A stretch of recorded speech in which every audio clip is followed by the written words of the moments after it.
Chapter 1. The Inhabitant of Stagnation. In a remote corner of rural Bengal lay the village of Madhabpur. Its people were hard-working, yet their lives had remained unchanged for centuries.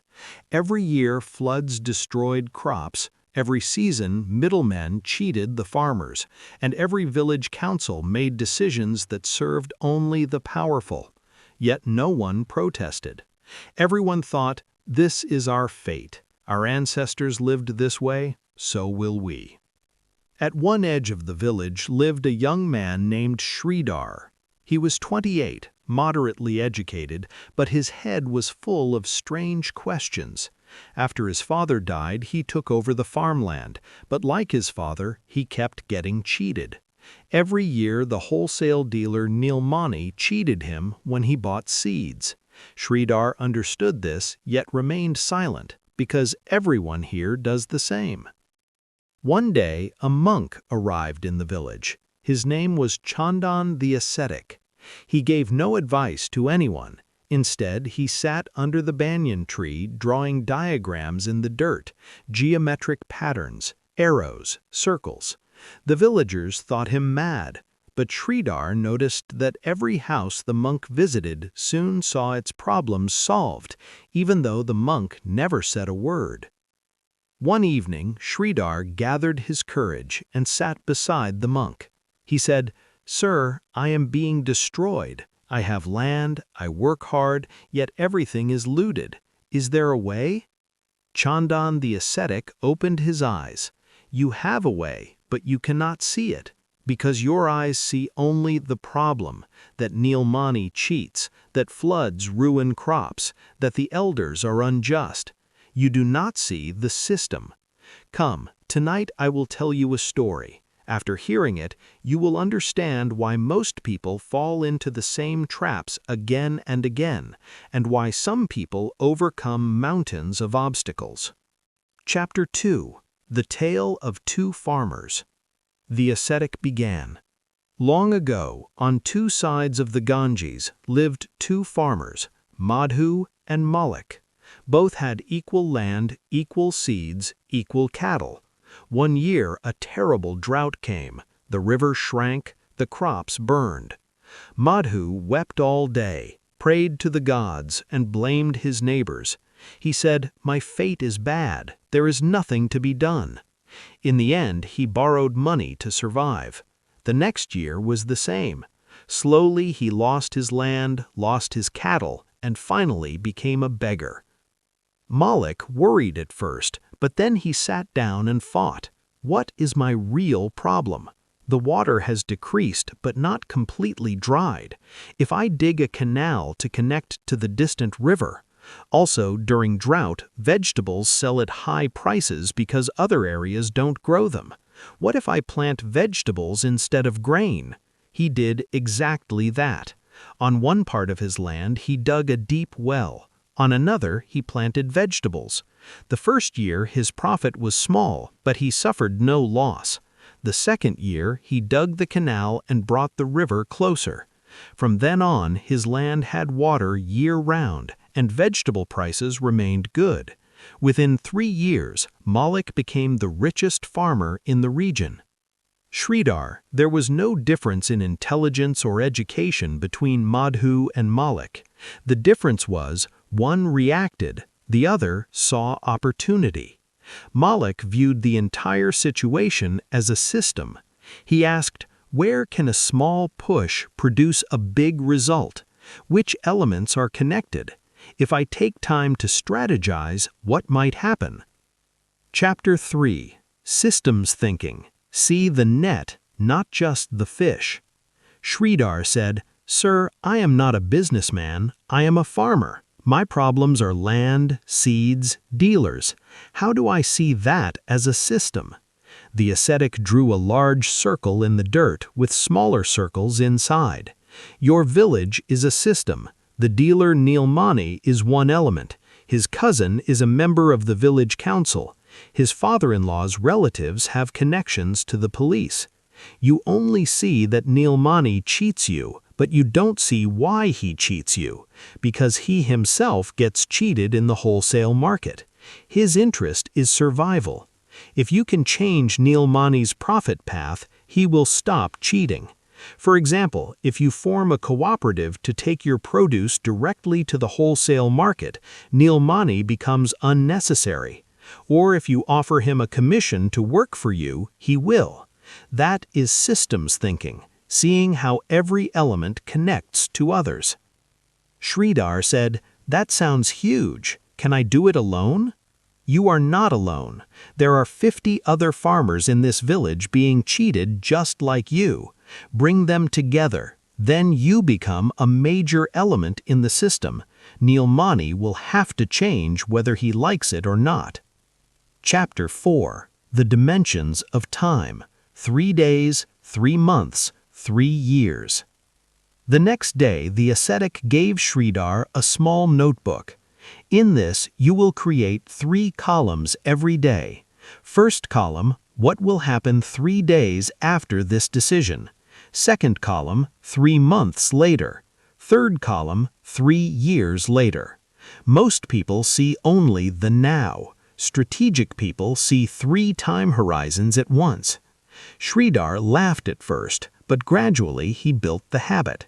He realized that if he fought with Neil Mani, he would gain satisfaction in 3 days, but in 3 months, Neil Mani's men would burn his fields, and in 3 years, he would lose his land.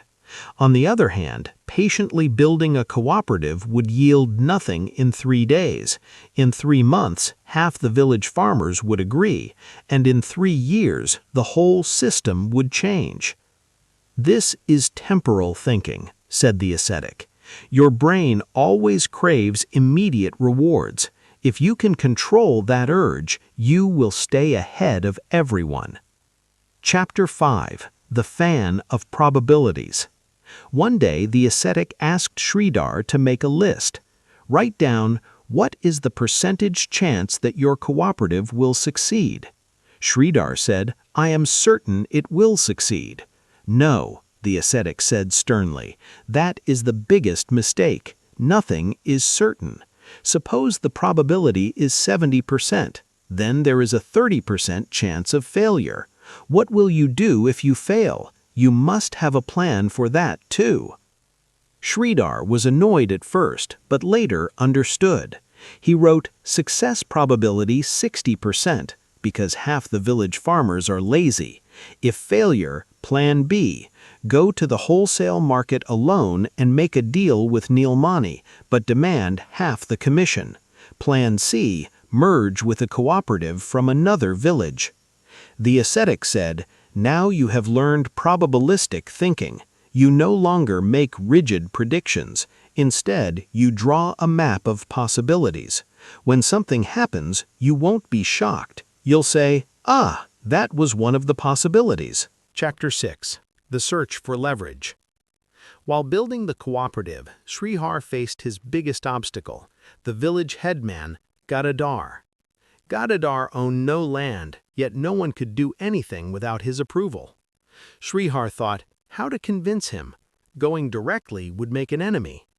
The ascetic said, you must find the leverage point, a place where a small push produces a big result. What is Gadadhar's weakness? His son cannot find a job because he doesn't know English. What if you arrange English classes? Also, his wife serves at the temple. What if you help build a new ghat at the temple? Then Gadadhar himself will speak in your favor. Shridhar did exactly that. He gathered a few educated youths to start free English classes and raised funds to repair the temple ghat. Gadadhar's son joined the class. Within 3 weeks, Gadadhar called Shridhar and said, son, whatever you want to do, I support you. Change not just Neil Mani, but the whole village system. One small act, English classes, shifted the entire power balance of the village. That is leverage. Chapter 7. Breaking Free from Autopilot. While building the cooperative, Shridhar often lost his temper. People broke promises, delayed payments, conspired against him. His head would heat up, he would shout, then regret it later. The ascetic taught him a technique, trigger recognition. Whenever his throat tightened or his heart pounded, he would take 10 deep breaths, then ask himself, "What is this anger telling me?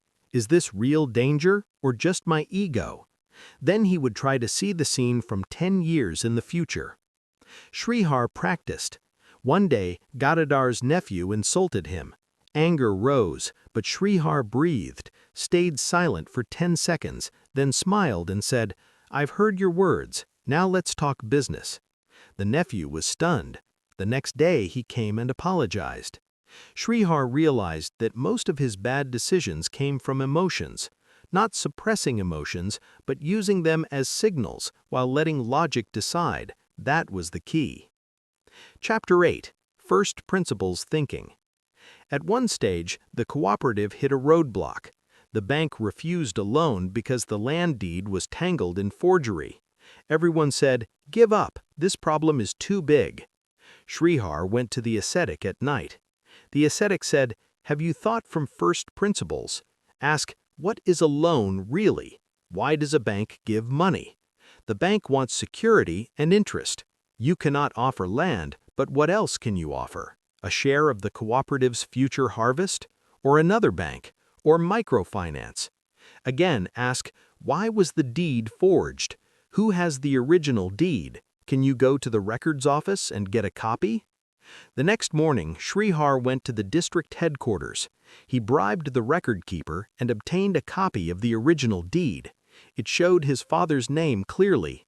Neil Mani's people had forged the copy. Instead of filing a lawsuit, Shridhar showed the original copy to the bank manager. The loan was approved. If Shridhar had thought by analogy, so-and-so lost his land, so I will too, he would have lost. But by thinking from first principles, what are the fundamental elements, what proves land ownership, he won. Chapter 10. Mental Model 1. Compound Effect. The ascetic taught Shridhar several mental models one by one. The first was compound effect. Small, consistent actions produce exponential results over time. If you convince one farmer to join the cooperative every day, after 1 month you have 30. In the second month, each of them brings one more, 90. Third month, 270. Within 6 months, the whole village. But if you lack patience and try to get 100 members in the first week, it's impossible. Shridhar spent 1 hour each morning talking to just one farmer. He didn't lecture, he listened. His trust grew day by day. Within a year, everyone in the village was a member. No one dealt with Neil Mani anymore. Shridhar's income tripled. Chapter 11. Mental Model 2. Incentives.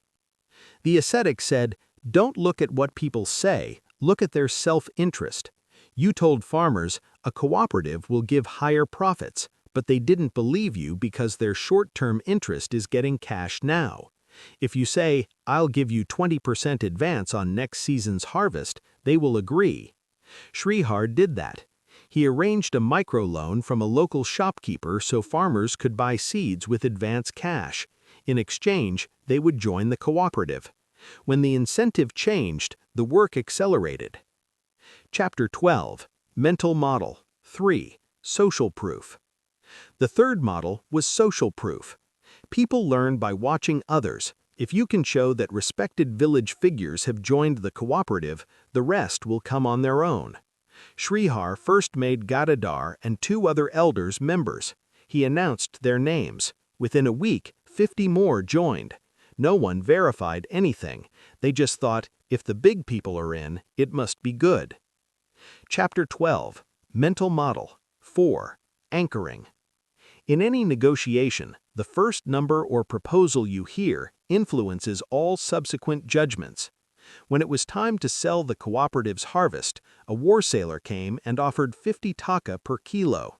Shridhar was prepared. He said, "In the neighboring district, the price is 80 taka. We won't sell below 75. The war sailor agreed to 70. If Shridhar had anchored on 50, he would have gotten 60 at best. By setting his own anchor, he gained more. Chapter 13. Pattern Recognition. history repeats. After the cooperative was running, a massive flood came. Crops were destroyed. Everyone wailed. Shridhar remained calm and went to the ascetic. The ascetic said, "Have you studied history? In the last 20 years, floods have come every 4 years. That's a pattern. Why didn't you prepare earlier?"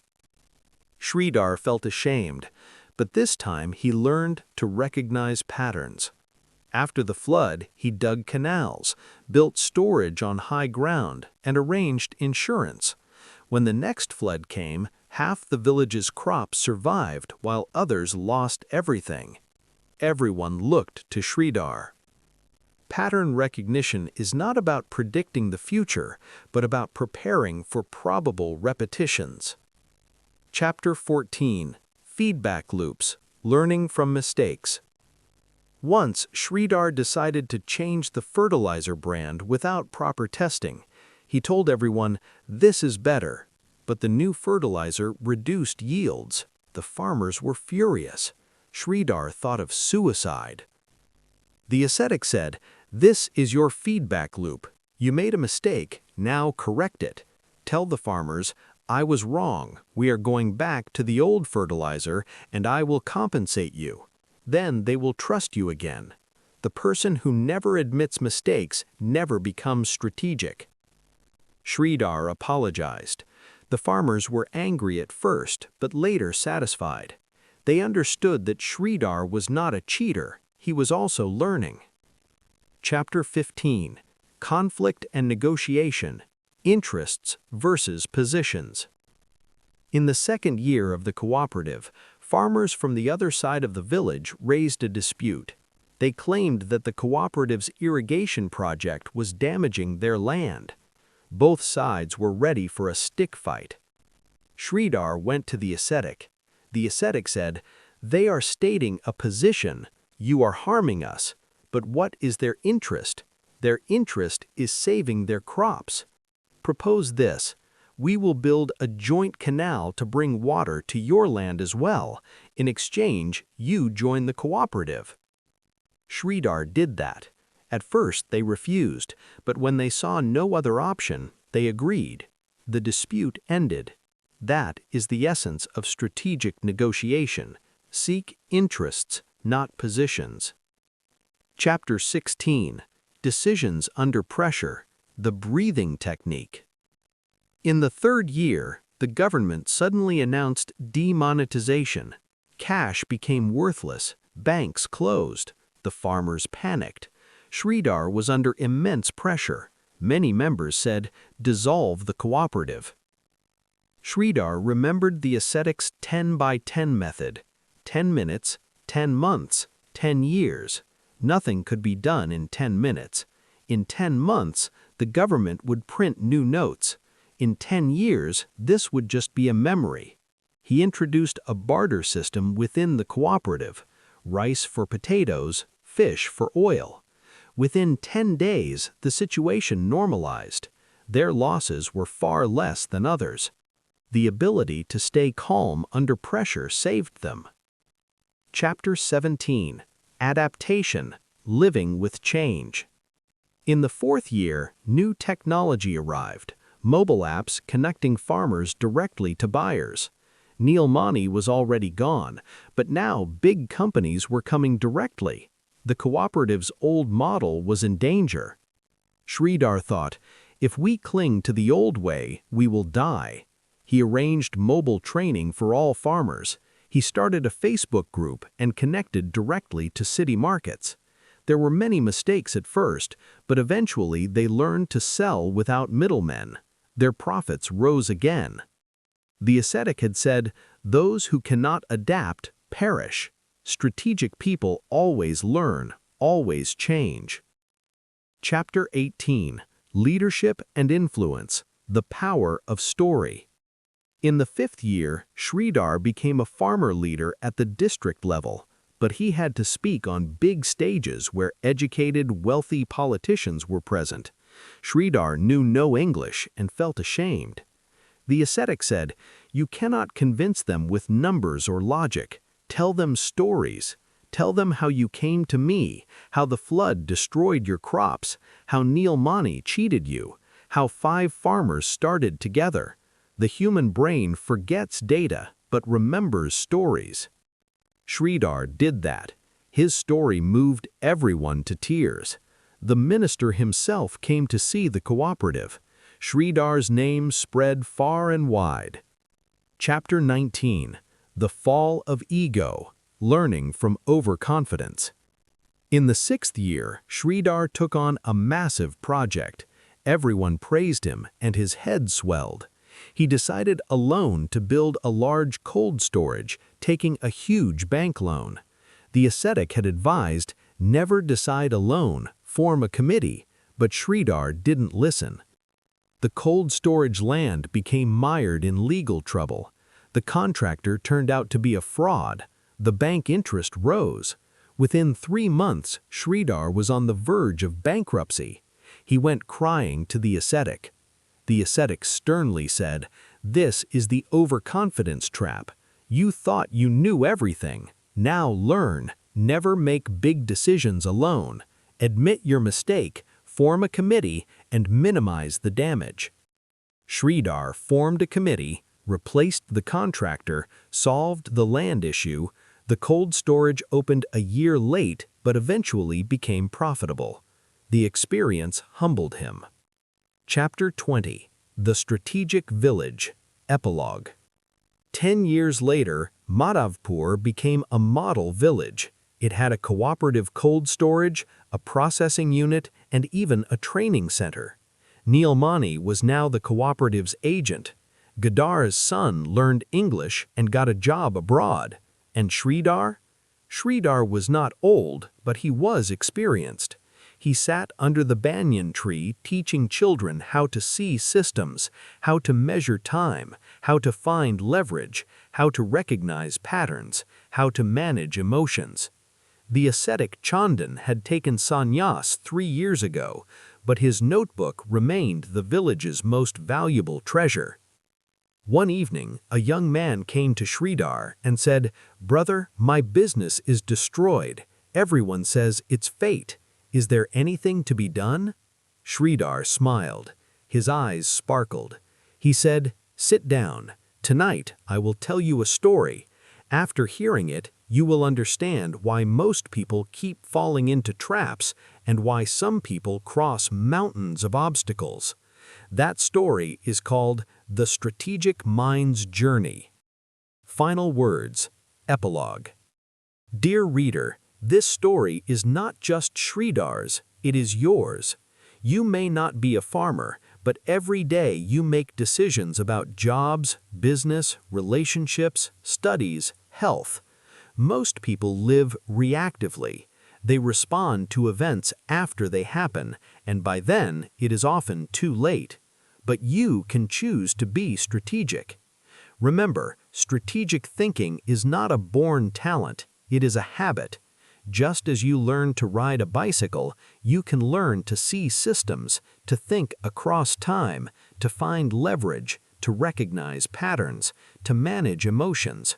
All you need is a teacher, which could be a book, experience, or your inner voice, and regular practice. Start your journey today. First step, take one small decision and ask, what will happen in 3 days, 3 months, 3 years? Then draw the system. Then find a leverage point, and finally, recognize your autopilot. If you have listened to this story carefully, some neural pathways in your brain have already changed. From now on, whenever you face a problem, your inner calculator of the galaxy will awaken. Let it do its work. The story ends, but your journey begins.